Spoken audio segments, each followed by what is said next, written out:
Hey there, cats and kitties. I am the Blues Man, Johnny Blues, and with this video, I'll be discussing my thoughts on episode 11 of Doctor Who Series 8, Dark Water. I actually can't stop laughing because I'm just so giddy after watching this episode and having the privilege through my good friend Howard for making it possible. Thank you, sir. And this was just a palpable episode. I mean, I was literally in tension from the get-go, from the sort of pseudo-death of Danny Pink to Clara's, mourning and in shock change of character and her sort of trying to usurp the control of the TARDIS.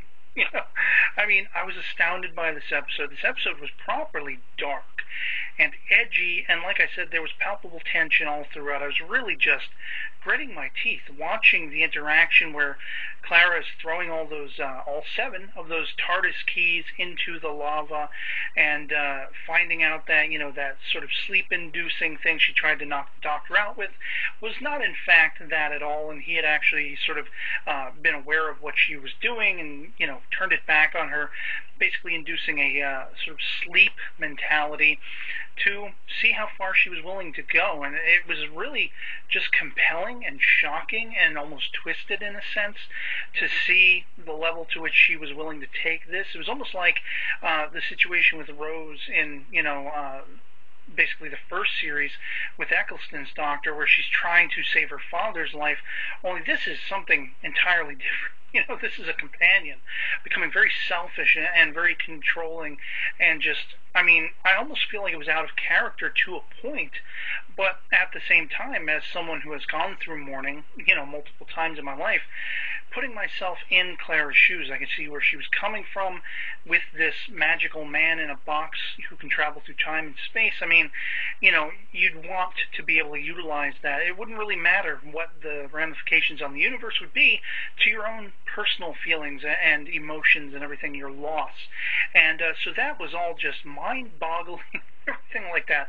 Of course, the debut of Missy as a sort of, automaton at first threw me for a loop at first. I was kind of taken aback by that, I guess you could say, stumbled back by that to a point, because it was like, okay, well, we've already seen her with emotions and everything like that. Obviously, this has to be an act.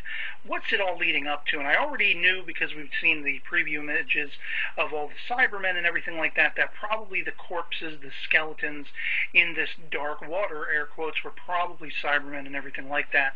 So that wasn't too big of a shock, but of course, once the Doctor's piecing this together, and once you have this whole sort of horrific idea of someone's mind being still alive after their physical form is dead, and touching on spirituality and after death and everything like that, and twisting it, kind of perverting it the way Missy does, and she's been in control of, and all that kind of stuff, leading up to that big reveal, of course, where the Cybermen are about to make their debut on the world, and sort of reenacting that great scene from the Invasion, Patrick Troughton era, and the Doctor asking Missy, who are you? Who is Missy? And she's like, you really need to pay attention. You really need to get in step. I'm the Time Lord you left behind. I'm thinking, Romana? Susan? The Ronnie? Little did we know, it was the first guest that was on the tips of our tongues ever since her character debuted. Yes, she's the frickin' master. I lost it. There was already palpable tension, and I was just like, stunned. And even now, I'm still hyperventilating to a point because of just the twist in that. It's now real. It's now a real thing. It's no longer speculation. Missy, Mistress, Master. It's the real deal. And, of course, we leave off with the cliffhanger of basically, is Clara trying to get back in touch with Danny? Is she not? Is Danny going to hit that delete button, become a Cyberman? Kind of hope he doesn't. Kind of hope we get a little happy ending for Clara and Danny. And just a uber compelling, crazy, mind-boggling episode, at least to me, and all kinds of in the vein of classic Doctor Who, with the drama, with the real terror and the real tension, and something we haven't seen in modern Doctor Who for a while, in my opinion, if at all. So yeah, thoroughly enjoyed this episode. Just flabbergasted by it. Love to hear from you guys in the comments below what you thought of it if you've seen it, and otherwise that'll be pretty much it for me in this. Hope this video finds you well, and I'll catch you later. Peace.